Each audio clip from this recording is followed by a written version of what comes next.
Okay, welcome back to the pod, to the social hub of positivity. We've got three very special guests. Two of them I've never met before, one of them I grew up with. And you out there, this is a competition. You have to work out which one of these three people that I have grown up with. Francis, don't you say it was you just because you want to. I wish it was. No, I don't. Oh, that's awful. Perhaps you'd like to introduce yourselves and tell this audience of me watching on a Friday afternoon, evening, what it is you do, who you are, and why we've got you here. And I'm very excited because we have a close relationship. Not Francis, I'm spreading rumours about being you, but you know, a close relationship with the Allotment Society. Okay, I've given it away. Francis, come on, tell them who you are. My name's Francis, and I am secretary for the Allotment Society, so dealing with any queries that come in and people that inquire about having an allotment. Fantastic. And who might you be? Good morning, my name is Mo. I've obviously known around the town for different things, but today I'd like to keep it straight. I'm the chair. And you're asking yourself, did you become the chair? Well, I went to a meeting and sadly the person that I am put my hand up when they said they needed a new chairperson and was told at that meeting, I want you people out there to know I was lied to. You'll only have 3 meetings a year, said the gentleman, God rest his soul, who sadly isn't with us anymore. And I said, 3 meetings a year? I'm full-time work, I can do that. Well, we have run out of fingers how many meetings we've had. But it's a pleasure to do it. I've had an allotment with my husband for the last 7 years, and obviously we're finding ourselves at this particular time in a crazy world that we're in, and it is a great place to go for all ages. So yeah, over to Peter. Hi, my name is Peter and I'm the membership secretary. So I look after the membership lists and send out the renewals and tenancy agreements. Excellent. So we now know that you're 3 wonderful people who volunteer, I'm hoping. You're not being paid, No. Francis? No. Are you sure? We're in partnership with Chippenham.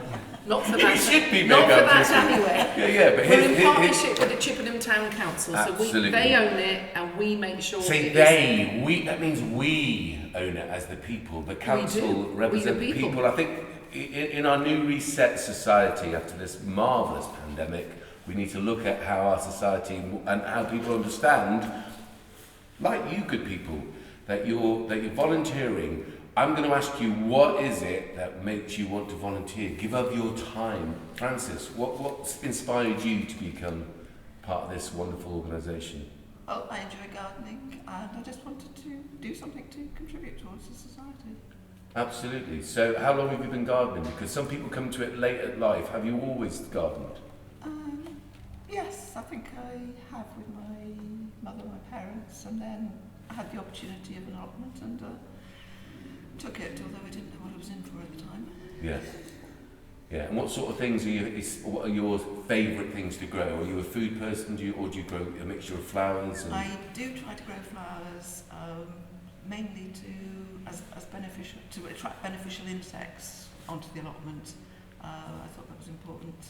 I don't like to use chemicals, so Perfect. I'm trying to do it organically. Yeah, and a mix of flowers and fruit. thank you, because I was going to ask about that. As a principle moving forward, is there a policy by the Allotment Society now to move forward in a more enlightened way to say, actually all of our allotments need to be organically grown, no pesticides, no weed killers, no whatever? What's the general philosophy? Maybe that's the future. At the minute we're not enforcing We that don't on have a anybody. policy. Not enforcing, I'm just saying it's You're enlightening. right, there is room for us to look at that, and please God, when we come out of the crazy that we're in and can have proper meetings and things, then maybe that is something we can put to the members. Well, absolutely, but here's the thing, you've got a membership member. Are you a membership member? No, you're the secretary. I'm the secretary. You're the membership member. Would the membership member please butt out and try to speak to the secretary member about why you have come to the decision to do it organically? Because it is very, ours is as well. You know, there's a non-dig idea as well about not digging. Yes. Oh, right, okay, so we can talk about all that. Listen, I just got to say this, right?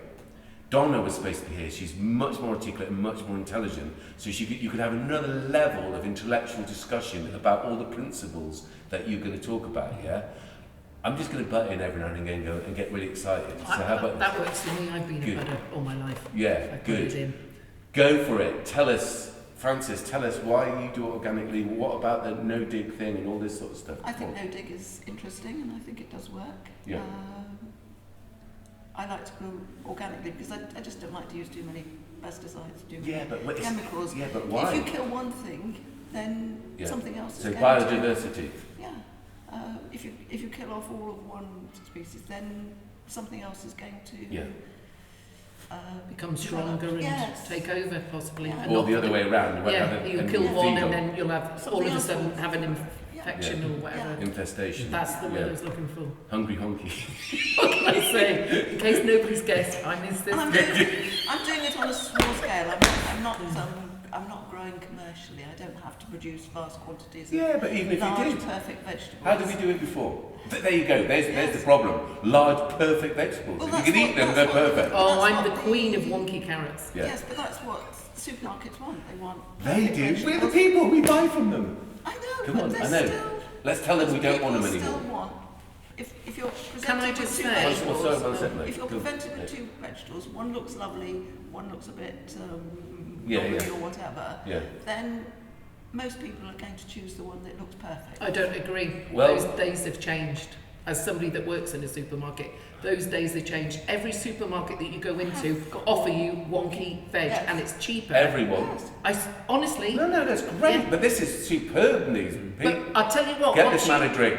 Once you Get top the and alcohol. tail your carrot, whether it's the straight one, once you top and tail anything, and Once you eat it, once it yeah, goes in. and gets cut up, it looks Absolutely. exactly the same as the. And Francis as a is the society, fourth right. perfect's not always best. No. No, Francis, people you're still- right. People still want things that look They think they do. perfect. They think they do. Yes. They've been led by marketing. Yeah. Same as eating dairy, same as eating meat. We were all told as getting eggs and all those things is really good for us, but actually we're starting to realise that they're not as half as good as we were told, and we're better off not eating anything that comes from an animal. No disrespect to animals, but keep to yourselves, can't you? Seriously, plant-based food, that'll be the way forward as well, because not only does Oh, yeah. cultivating...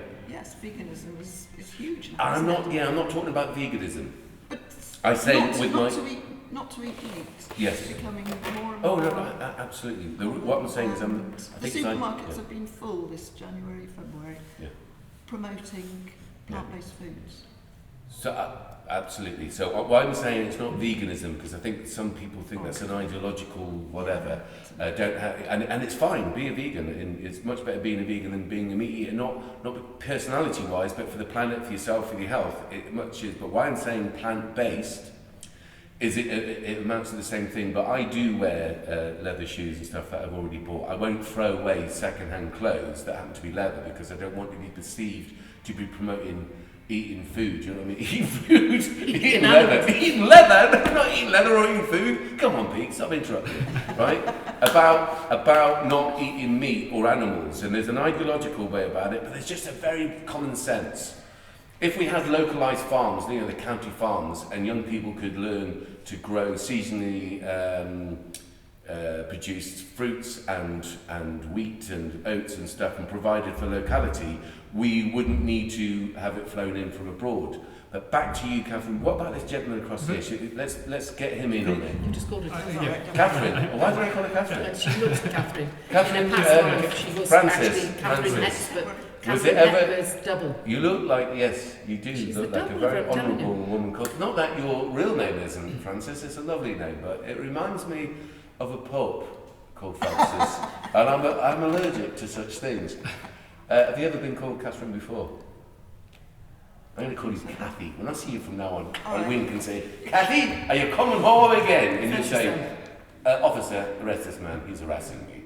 Peter, Well, over to you. for me, the allotment for me is it's a pleasure to grow my own. But the thing that I've tried to do is to know what I'm eating, and the scare stories about when somebody dies, that people's bodies now are lasting longer because of the preservatives that are in food, and that's one of the things that I want to make sure I know what I'm eating. A couple of years ago I became a vegetarian, and it's been great to use the produce from my allotment, and be in a situation where I actually know what's going into the food that I'm eating. So we're doing a lot of work, myself and my partner, to make sure we know what we're eating and to use the allotment as much as possible. So that's my reason for doing that. No, you're totally. So you became a vegetarian. So what would be your difference between why you're a vegetarian and haven't gone the full hog? I was about to say. Going the full hog to become a vegan. The thing about it is to become a vegan is very difficult because there's a lot more food groups that you're given up, and it's very easy for myself, who is retired, to become vegetarian, and it's been a pleasure to try different foods, and I've got the time to do it. If I was still working, I think that I'd be more on the convenience foods. So in a lot of ways, it's not I focus wrongly on using terms vegetarian and vegan, when really what I'm saying is forget the vegetarian, forget the vegan. What I'm trying to do is to have less pre-prepared food. Absolutely. So one of the saddest things when I did become a vegetarian was that we actually ate more pre-prepared food. So I'd buy Linda McCartney burgers, and the fact is, who knows what's in those burgers? And other burgers are available. Well, and then, who knows what is in those burgers? And this is so really, forget the term veganism or vegetarianism. What I just wanted to know is what is in my food. Yeah. Okay. So to be honest, we again, because I've got time, we prepare an awful lot of our food. So we're making our own burgers. Making our own burgers. But that's time. So I do recognise that it's very easy for us who've got allotments, because allotments take a lot of hard work, and I'd recommend people to have an allotment, but you've got to let yourself know what you're letting yourself in for. It's little and often it's a lot of hard work. Sometimes people don't realise how much time they need to put into an allotment, and they need to go and look after it regularly. Yeah. It's not something you can just dip in and out of. Absolutely. So why don't we I'm being serious, why don't we work in partnership to create videos about what is expected, or what amount of work, or some hints about how the whole process works from the allotment system? We do have our own website. Do you have the video on it? Whether we could involve Chris in that, couldn't we? Our IT Do you know what I'm saying? Because I think you're totally right. I think the idea, sometimes like dogs through the pandemics, or getting your own chickens, it's like, whoa, there's so much involved. Sounds good on paper, but the actual commitment. It doesn't need to be hard work, but it does need to be. It needs little to continue. Little and often. So, which is really when I bring somebody up as membership secretary and ask, the next on the list, and I usually check with them, have they got time? Some of the wardens, I do know, there's Andy and Dan, both speak to them when they're showing them around. We've had a situation that Dan has had two allotments, 2 plots, one half plot, one whole plot, and as he's judging how much time they can give, he'll offer the half plot or the whole plot. But it is very much a little and often in order, because people need to know it's a great reward, but it does take time. And there are standards that have to be met. Yeah, absolutely. Not just within your allotment, obviously for your neighbours as well. Like your green, the grass has to be the borders, all that. That's where we get the biggest bugs from people thinking, oh, they cut it, they'll bug do it. bears, you mean, not real physical bugs. No. Well, they could be that using expanse is going to pesticides. attract them Sorry, deliberately to feed them and to kill the other things in a natural cycle. It's like Peter's saying, it's not just about going down and going, hey, this is my allotment, let's dig it or rotivate it, and we do supply equipment. 100%. It's also about the care and absolutely, and working alongside your neighbour that's close to you by saying, hey, do you know what?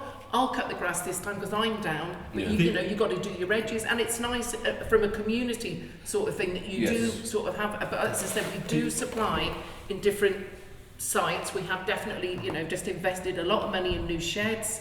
from obviously our money that we gather in, Yeah. and also we've just got equipment, and I'm very proud of the fact that we've just bought all this new equipment, which will Nothing to do with gardening, everyone. They've got this equipment that they we've use. got a gym. We've They've actually got our own gym, jacuzzi and a little gym they use. But you, they haven't. They haven't. No, we you haven't. said a minute ago to Francis and Peter about gardening. For myself Yeah. personally, Yeah. obviously, sorry to be a bore, but I am Ed's sister. We were brought up in the military, and the What one happened? She's music. giving it away. See, there goes the competition. Yeah, there goes the They'd trouble. never guess. No, we were in the military, and for me personally, growing up was every time we went to a new place, all over England, we did live in Cyprus, we didn't know what garden we were going to get, and we made the best of the garden we got, because in the military, you get, this is your house, this is your garden, you kind of can work the garden. So for me, I used to absolutely buzz cutting the grass with my dad, our late father. Buzz, because we had an electric. We didn't, lawnmower. not in the Lying, first we years. didn't. Of course we didn't. It was a push along. Yeah. And we used to have to share that in the RAF with 3 and 4 houses. And my dad, I think that's probably why I'm the cheeky girl I am today. Because my father would say, "Well, will you go along, knock on the door and ask him if we can have the communal lawnmower?" Now, this sounds like nothing to anybody that's watching this, but when you don't have all these tools, it was a great thing that the RAF provided. So it. have they now all been provided, all the allotment sites? So this is where, got going rotavator forward. on one site as well. We've got isn't it? rotavators, we've got strimmers, we've got mowers of different demand, haven't we? We've got Yes. one of them's got a fly mow, the rest have got obviously different ones. So for me, it's quite funny sort of growing up, and then I married originally into the RAF, and again the same buzz, go to somewhere, the people before you looked after the garden, easy peasy, let's put some veg down, and I taught, my 3 sons, they learned to do it, but what was great about myself was my the boy's nan taught me how to do hanging baskets and barrels, and I've kept that in the age I am now. I still make all my own hanging baskets and barrels, and I used to do for our late mother, I used to do hers, and also grow, like Francis said, I'm a bit more meaner. I grow all my flowers at home and love my flowers for the bees and the butterflies. And I've got like a crazy area outside my garden which is dedicated for them to have. Yeah. And then I've got my own barrels and that I do. But then I do the veg and everything with my husband. But we try and do something different every year, myself and Kevin. So we've never ever grown a cauliflower. And I have to say to the group, it was a disaster. It was because the creatures got it. The creatures. Francis, is this down here or you're a creature? No, but we did. Creatures Kevin was so proud, and Yeah. we did obviously like the standard. We were really successful at leeks. We were, we do amazing sweet corn, and I have to say, Great beetroot one year. Oh, and I make chutney and give it out to people, Of course, and we grow our own of onions. course. But so back to that was your inspiration. I thought that was my brain going off. I actually So thought my it was sister's fire. here, and my brain's cooking. Shut up. So you've got tools. So people watching this, if you've ever thought about having an allotment, there are those tools that you can communally use, which is a great little process, yeah, isn't it? absolutely. Well, it's just so useful, because if you look at it, it's hard work. I think building on what I think where you're leading this, the great thing is, I go through my experience when I first got the allotments. The warden at where I am was really helpful. It's surprising what equipment and bits and pieces you get handed. You turn up to your allotment the first time, and within about, I don't know, half an hour, somebody would give me leeks. I had for the first time. Yeah. I think I'm going to get the pronunciation wrong. Phasalis, I think it is. And Cauliflower. No, I've got that right. That's the yellow gooseberry things. I forget what they are. Chinese gooseberries. That's it. Phasalis. Wow. Yeah. I was given a couple of aubergines. The first time I've ever grown aubergines. Like you, Mo, the cauliflower I was given just didn't work. But this time I'm going to. It was eaten by Francis's bugs. But staying on that, so somebody who's starting off will get a lot of support by people around them. Yeah. And we've And you can mentioned. always ask. You can always ask your chatting with your neighbours or other people. On That's the it. allotments. Yeah, it's really friendly, generally speaking.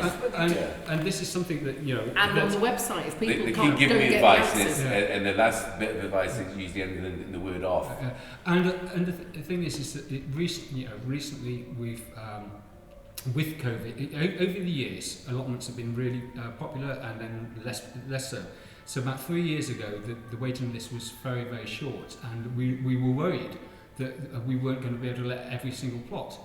At the moment, the waiting list is 143 people. Wow. Of those 143 people, 129 applied after the first lockdown was announced. Yeah. So, you know, my maths very quickly is 14 people then on the list were pre-lockdown, so Yeah. pre something like the 18th of March, Yeah. and the rest of them after the 18th of March. Yeah. So, you know, COVID, because people realised that it's something that you were allowed to go and do, you had the satisfaction. So we're talking, you know, so on the mental well-being, and it is fantastic. You've got the opportunity of whiling away your time, but you have got company, but that company isn't on top of you. So you've got that what sometimes is called social capital, i.e. loneliness. You can, it's great there. It's great for your health. Yeah. I mean, you know, if you're measuring the steps, if anybody's measuring steps, they end up doing a lot of steps at the allotment. That's if you're not measuring steps. So it's great for your health.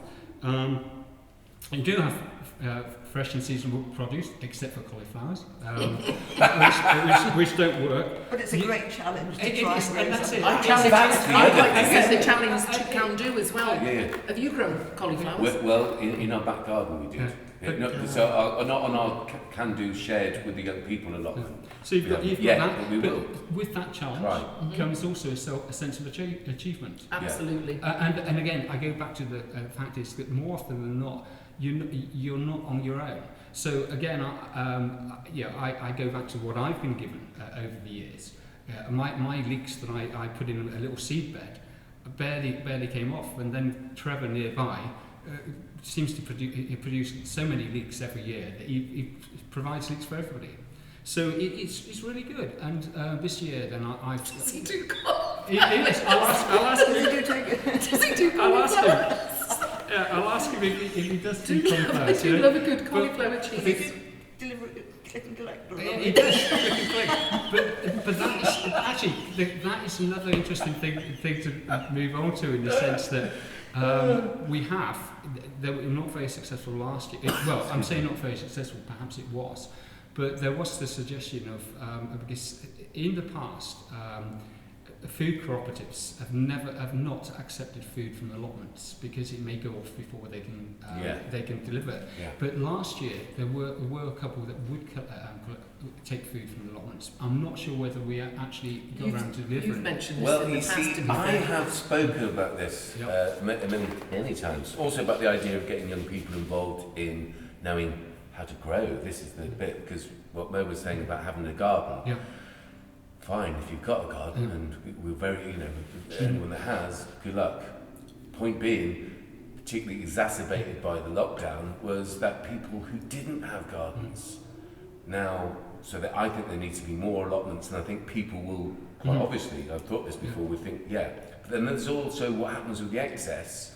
So if it's not used in a communal way, so we have this project we wanted to do years ago where even with senior citizens and people got to the stage where they couldn't utilise their hands maybe as much as their brains, get young people to learn in their gardens and on their allotments how to work the land, whatever bit of land it was, give as much produce to the homeowner and the allotment owner as they would want, then the rest would be given. We would think about a community cafe at the time, so that you'd have the soup of the day, you'd have the dish of the day made with fresh produce, and we as Can Do would go and collect it, and go, right, okay, today, Doorway, for instance, other organisations that on a daily basis, we're not paid to provide food for our young people, but if you want to give a holistic opportunity to everyone, you're going to have the idea of legislating for all their needs. So it's the emotional, the mental, the physical needs. We do a lot of sport as well. Then cooking and growing food is an essential one, and not every place can do it, but we're very fortunate we can, particularly with the support of the Allotment Society. So we can, I'll just show you the apple juice, which is made from the allotment our allotment apples. And when I say our allotment apples, if I ever catch any of you people, particularly you, Francis, stealing our apples, Scrump, we call her Scrumpy Jack, where she comes Is from. our Donald going to watch this? Because he needs to know. Yeah, he needs to know. Not to That, but scrump to our have Scrumping is an essential skill. well, it is. I was always the lookout. Foraging. It's called foraging where you come from. That's why you went a there lovely to modern twist on it. do. Yes. But the idea of getting together more regularly to share the produce, I mean, Mo's not wrong. She made some, what was it? Beetroot and red onion chutney. Yeah, I made it. I make it every year. you know, you might imagine, we talk as we find and as we speak. It was fantastic. But there's all those old skills and preserving food and all the science that goes with it, which is great. We've got, you know, if you have fruits and stuff, you can make fruit juices. All the mental health aspects of it, the physical health and mental health, the idea about being close to nature, just for the sake of being close to nature. This is why I'm with you on the let's learn a way of doing it in harmony with nature, where we're not putting in pesticides, you know, or anything. We don't put it down. But I mean, some people do, because there's There's also the other side of it where people are quite competitive. They can, you know, want it to look like a military base as opposed to a kind of, hey, man, We've talked about this because chill. we do actually do a competition within the allotment. We Ours go is and the most judge. laid back, yeah, okay. Oh no, ours is. Believe me. Well, we've got a little bar where we have apple juice. Oh, okay, you win. We've got little bug pallets where But we just have strange Myself and bug Kevin work full time, and obviously we're down at I don't. Ladyfield. No, let me finish. And obviously on each of your sites, so down at ours is there's 17 plots down there, and we're all ages, and it's fabulous. And these guys are in different. You've got 90 odd, haven't you? Where you're so. Where are you, Francis? Lordsmead. It's 92 plots at Lords. 92 Yeah, plots. so you know, they Yeah. do vary from site to site, Yeah, yeah. and obviously, like you just said, and for me, since myself and Kevin started down at ours, I was saying to these guys a couple of meetings ago, I've noticed that the generations have changed, where sadly we've lost a few people who have either departed the earth, or they've, you know, retired, Or can't returned to manage the to do it anymore, or they've got a partner. We've got one of our guys who I buddied up with another guy because their wives aren't very well, and it still gives them Wow. a chance to come out, That's cool. do a little Yeah. bit, and we do stuff like that, don't we? We don't just, you know, we try and look at the best we can for the areas that we're in, and try and get people to work. We've got people to try and swap as well, haven't we? Because they moved to another side of Chippenham. Right. That So sounds it's easy to say it out loud, but it doesn't when this man's got a queue of Yeah, people that yeah, are yeah. already on there. So, you know, Would you want more? Do you think there should be more allotments? There Is should, this- Yeah. Distribute For the around new population- housing. What's that about? For the population we've got in Chippenham, there should be more. Yeah. The number of new houses that are being Absolutely. No, there shouldn't be any more new houses. This is really No, important. we're on isn't about it? allotments, you just asked No, us. I am. I'm talking about There allotments. should be more free space. But- should- Absolutely. but They can't legislate for the people that got in Chippenham. Why would they even consider, other than the But- corruption of developers and all that sort But of stuff? Ed, you can't. You've answered your own question in the sense that Well, progress is progress, It's isn't not it? progress. No, That's but not sustainable. If I can Yeah. explain. So when we build new housing estates, Yeah. why shouldn't they set aside land for allotments? 100%. Because- Or not build new housing estates when you can't legislate for the people you've already got. That's it. But what I'm trying to say is that, you know, it's everybody's saying it in a sense that all the new houses have got such small gardens. Yeah. Okay. So why can't we say, okay, if you want to build a new estate, you've got to set aside some ground for allotments. Yeah. But now the difficulty there is it then becomes some like all societies, whether it's the scout group or perhaps even can do. And like all societies, we go in ebb and flow. We can be a strong society at some stage, and all the allotments are looking fantastic and well maintained, and then a couple of years later it may dip. But on the positive side, we should be encouraging allotments, and yes, we do need more allotments. And I do know that we are likely to get another allotment coming up soon. But at the moment, there's, as I say, 143 people on the list. 3 years ago, we were struggling to get people to take it. Absolutely So, not. so it's an interesting problem. It is, but I think having the right to have it is is as important whether the people take it up or not. Yes. So therefore, you have to have To the have the allotments. choice, you have the Right. choice. So back in the day, everyone used to have an allocated allotment land to actually grow. In fact, at one stage, you in this country you had to grow hemp as part of what on your allotted land. You had to grow hemp to make sails and rope for the navy. Just say to Ed about the bits that you've found out about. Well, this just really goes to the history of allotments have been around since Anglo-Saxon time, but really the allotments as we know them now really came about in the 19th century, and that's when with industrialisation came the need for the poor. The poor is which covers most people. Just didn't have the opportunity to grow, so so various acts were put into place to enable the poor to have land to grow on. In early 19th century, it started to become more formalised, and then when at the end of the First World War, when the men returned, there was a great need, one for social well-being and two for providing food. So I think there was an act about 1990 that provided for land, and then later on, I think about 1925, there was a more formalised act. So really, at that stage, most local authorities were required to provide land for allotments. Yeah. And that could well be where Chippenham allotments may well come in a sense. So the local councils have got a requirement to provide that land. For ourselves, our history, we run the allotments on behalf of the town council. So that's our role to run it on behalf of the town council. And I don't know, we're looking into the history at the moment. I was talking to one of the wardens, I hope he doesn't mind me saying, one of the older wardens, that was telling me that his site, the Deansway site, was created in 1934 when the local houses around were built. And I think, because Richard was working out how long the lady had been at the site.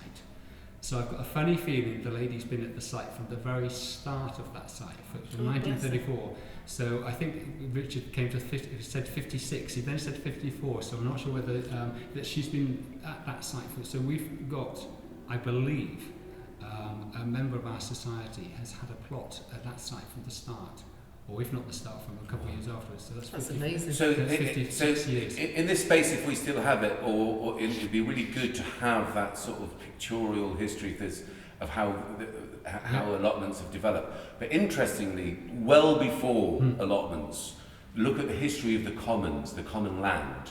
We've actually had all the land stolen off us as individuals. The Enclosure Act. Yes, agreed. We can we're getting interested now. We can get really political in some sense. No, we're getting real. We can get real on this. Yeah. Because but we'll move away from that because good old Capability Brown, who's got the name Capability, because. You know why? No, he got a name capable because he'd go along and he'd say to somebody, "That's capable of doing this. That's capable of doing that." So that's how he got the name Capability Brown. But as you say, with the Land and Enclosure Act, you do have a situation where so take Bowood for example. The lake at Bowood, where the lake is where the village used to be, and if you look around the house. There's an indication that the villagers voluntarily moved elsewhere. They didn't voluntarily move; they were pushed elsewhere. And as you say, and the land was taken away. So, but anyway, that's politics. That's an interesting. You see, for me, we're at an interesting point in our history. We've had a pandemic when there's these key sort of ruptures in a normal flow of society. For instance, after the plague, before the plague, there used to be serfdom. You would be owned almost by the landowners. And then after the First World War, major eruptions, and obviously the Spanish flu was 1918 as well, there was more votes given to the common man. That's because they kind of worked out that all these people have seen such horror over in Flanders and the Somme, our grandfather involved us if you started any of that. Don't spread rumours about our granddad, Francis. Yeah? I'll come back to you in a minute, you terror you.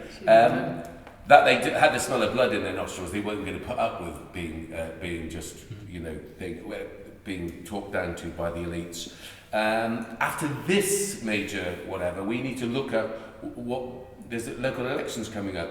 Preceding this will be loads of interviews with me and people that, like yourselves, are giving of their own time, hopefully for the good of all people. Absolutely. But I really don't think that we should separate the idea of the person and the politic, so that we say, well, really, what is our values? What do we need moving forward? Now, for a town the size of Chippenham, the last thing we need is new houses and distributed roads. We do need more land available for access, allotments, so that we can, in an uncertain world, we don't have to worry about whether the fantastic deals that have been set abroad about how food that might be, or luxuries come into this country. Some of them are necessities. I'm talking about medicines, whatever. But we have to have a way, surely, of now looking at what we have got, preserving it and working on it so that we can be self-sufficient, because we know that we can't rely on deals by politicians to get food in from the here, there, and everywhere. So we need to be looking at because there's a climate crisis, a breakdown of the climate, which people seem to think we can sort of take or leave. It's like, no, we as a species will be destroyed. The land and Francis's bugs will live beyond us, won't they? They'll outlive us without a doubt. You know what I mean? We could grow a lot more, or we could eat a lot more of the food that's grown in this country. That's what I think we need to do. We don't have to import it. It's just that people like food that comes from abroad. They like, yeah, but they do. But like when we were growing up, we didn't have that. Surely our climate's got something to do with it. What? As in what we're good at growing. I mean, I don't think we're good at seasonally grown. If you Are we only good at eat bananas, seasonally grown food, Yeah. you take all the air miles out of delivery. The whole idea, the economy is an illusion, but the idea that we need food is definitely a real thing. Can you remember when we were younger, and there would be, bizarrely, I remember even at Bowood, the picking season, you go up there and you do strawberries and what have you. But we go along, back in the day. But you go blackberry picking, you go apple scrumping, you do, maybe you shouldn't. No, apple foraging. Foraging. But you know what I mean? When things came out, picking, you knew they came out, and it was exciting, and you had a relationship with the land. We did, all the RAF camps that we were in, were in the country. I used to have blackberry stained hands for the whole of October. Because you never what? Going into those. And I used to say it was in. We could eat a lot of much more of seasonally grown food, food grown in this country. But we've just got used to being able to go to the supermarket and buy anything we fancy, whatever time of year it is, we can get it. But don't you think that can change if you have legislation that says, actually, well, here's Why, I don't know whether you should legislate. We wouldn't have legislate not to destroy the climate. You cannot buy this or that. It has to be population-led. No, listen, the population are led by their noses. They're never given free rein. There's no democracy. There's never been democracy in this country. Ed, to be honest, agreed there, and it's on different levels. And different levels. It's like when you're trying to make a change. Yeah. You're saying about making a change on a national type of level, but as you say, we're sat here simultaneously. The Allotment Society has got an opportunity to take part in the change locally, and I think this is where you're leading towards. And now we've got some challenges coming up because our challenges are because at the moment we have water on the sites, but with climate change, the likelihood is that we won't have water on the sites. You don't know. I'm just throwing out that we've got changes. Yeah, interesting. We've got Very changes. So at the moment, it'd be nice to see that everybody has a water butt, so we collect water when at the time when there is rain. No, we and you say, as you say, but as you say, as a society, Francis also mentioned earlier about not using pesticides. This is something that we have no policy, but it's something that all of our rules have basically evolved during time. So that's prompted us that we'll have that conversation to start saying, okay, do we want slug pellets? No, we don't, or something like that. Yes. But I think this is our opportunity. This is where we as a society, if we're strong and active, we can encourage and discourage. I think let's use those words as opposed to legislate. Of course, but you have meetings, don't you? And you have social meetings, which is an aspect we haven't even touched on. You have talks, don't you? You have guest speakers. Obviously, talk about that then, because there's loads of other social aspects about being a part of the allotment and the seed selling. Talk about that. It comes back to the what was mentioned earlier about the benefits of. It's not until COVID that people realise that they miss a conversation, that they miss people. And I think that, we've heard a lot about mental health these last few years. Thankfully it's become something that's talked about, whereas before it wasn't. And we do have a Men in Sheds is a good example in a sense. Yeah.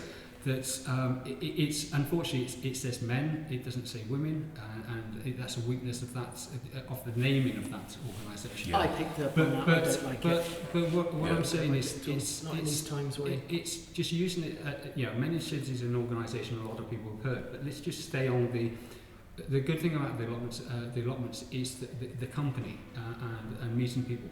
Now, as a society, we haven't had meetings this last year because it's obviously difficult. But what we aim to do is get back to where we used to be, and that's having talks. Yeah. And it's lovely to hear. I was at Lord's Mead this week and to meet up with the warden there. And there was a member of a plot holder just talking to the warden, and she was saying, "Well, when are we going to have a party? When are we going to have a barbecue?" Perfect. So and all the sites, if you speak to anybody on the sites, they're saying, "Well, we can have little get-togethers or whatever." So I think that we've got an opportunity that we're not going to come out of lockdown fast. Okay, that's a good. But there's a benefit there because if we don't come out fast, we can do things on a small basis and see if they work and build on it. Absolutely. So as a society, I think it's very positive that we can look forward to doing these things, and as you say, build on it. That we can start up in a small way. We can have afternoon tea with my gooseberry jam that I made last year. Lovely. He said trying to get an invite. How absolutely lovely. But a couple of years ago, one of the wardens, Francis, went along to Phil's open garden. So Phil had an open garden and we had the open allotment. So we had the Hunger Down allotment was open and Phil's garden was. He raised over £900 for charity. I did not know that. Fantastic. That is very good. So he raised that. Now, and his wife did teas and coffees, and I was manning the allotment at the time, so there's somebody there. But what I'm just doing is giving an example that there's some small things that we can do. We can do some bigger talks, and there's a few people. Richard, the warden at Deansway, was mentioning that there's quite close by there is a gardens that only use organic methods, and they quite often have open days there that we can go to. So going forward, that's something that we can look at taking up and going on strong. And as I've mentioned to yourselves before, my my cousin is willing to do a talk on a pulmonite, which is an old way of making fake rocks. There's a big gardens. Fake rocks. When you make a grotto, yes, you want these fake rocks because basically to take huge boulders is very difficult. So you make fake rocks, and the chap that was on. Guy, whatever his name is, on Channel 4 or Channel 5, a bit like Fred Dibner. Monty Don. Not Monty, he's BBC boy. And he was... Does steam trains. Yes, that's it, that's the guy. Speed, Martin Buda. Guy Martin. No, go on. Guy Martin. Yeah, Guy Martin. Speed guy. Yeah. He did a Spitfire.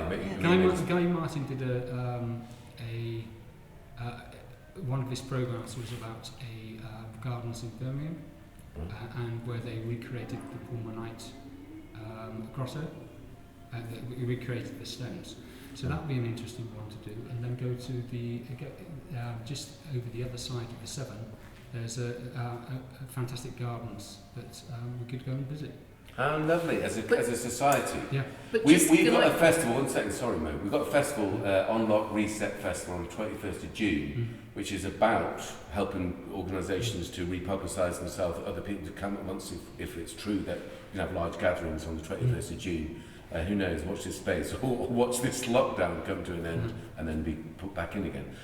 The idea is that all around the town, in John Coles Park, Monkton Park, in this Emery Gate, we're going to have various talks and performances and art and all that sort of good stuff. But moving forward, how do people sort of see how many great organisations there are and that they can support in times of plenty, not when there's a pandemic. That we can always have a society that's interlinked and is sustainable. What were you going to say? Sorry to interrupt you. Just to say for Francis and Claire is our treasurer, and the girls took on this year the seeds, which you started to say about. Yeah. So just say about the seed catalogue that you lovelies took and why you took it on. About Adrian? Well, it was a system that was run by Adrian, who was a long-standing member of the society, to get seeds from big seed producer Browns. He used to organise it each year, but Claire and I did it this year. We lost him, he died. Yeah, so yeah. bless him, God rest his soul. We contacted all the members and a huge number responded, and we all bought seeds at wonderfully reduced prices. But what was great was that the girls didn't give up on it because we couldn't, because of the social distancing. They did it, and Claire had a lovely little system outside her house where you just messaged to say, I'm coming for mine. She had a little pot. She put your collection in there. There was sanitise. She did and made sure you had a slot that you went. It was just you going up to get yours. We also, a couple of years ago, which my husband's quite bitter about, is we used to have at St. Paul, is it the church, right? That was a great thing that we used to go to. Kevin loved it. Yeah. You go in and meet all these potato sellers, which probably sounds boring to anybody that isn't into gardening. Don't look at me like that, Kevin. And it was great because you got to talk to them, and they talked to you like your earlies, your late. So we learnt knowledge from those people, and again, it comes back. You're never too old to, you can teach an old dog new tricks. Woof, woof. But at the end of the day, comes again. Hey, gardeners know all the dirt. Come on. Yeah. At the end of the day, this is what I personally love. The fact is coming back to, like you said, you've been to work, you've had a heavy day at work. Myself, I'm talking about now. You guys, good luck. And you just think to yourself, do you know what? I'm just going to go down. I'm just going to have some space down, out of the house, out away from everything at home. No phone, no nothing, and just go down to the allotment. And I have watched other people, all ages, black, white, blue, green, whatever, it doesn't matter. Nobody cares. It's just that person is doing what you're doing. Yeah. You've got that in common, that they've come down to do a little something for a certain amount of time. And I do believe the feedback that we get from the other. So going forward, obviously we speak quite a bit because we are related, in case nobody has gathered that. And it would be great if we can incorporate something in the summer months. Yeah. Whether we get a little stall that can do guys have they've done some produce, we've done other people. To say the 21st of June for that festival would be a good pivotal point because it's the first time that large gatherings can happen. Yeah. And I think it's important whether you're a stall in John Coles Park or here, that people can go outside, definitely. If you can. You've got to be adaptable. Yeah. There might be a situation where people sort of say you can't. We could bring your own produce along. Absolutely, I'm saying. So there you go. At John Coles Park, particularly, have a stall all about the allotment thing. Have stuff that you can sell or whatever you want to do. But definitely so that everyone can see who's doing what, moving forward, what they can become part of, and how we can link.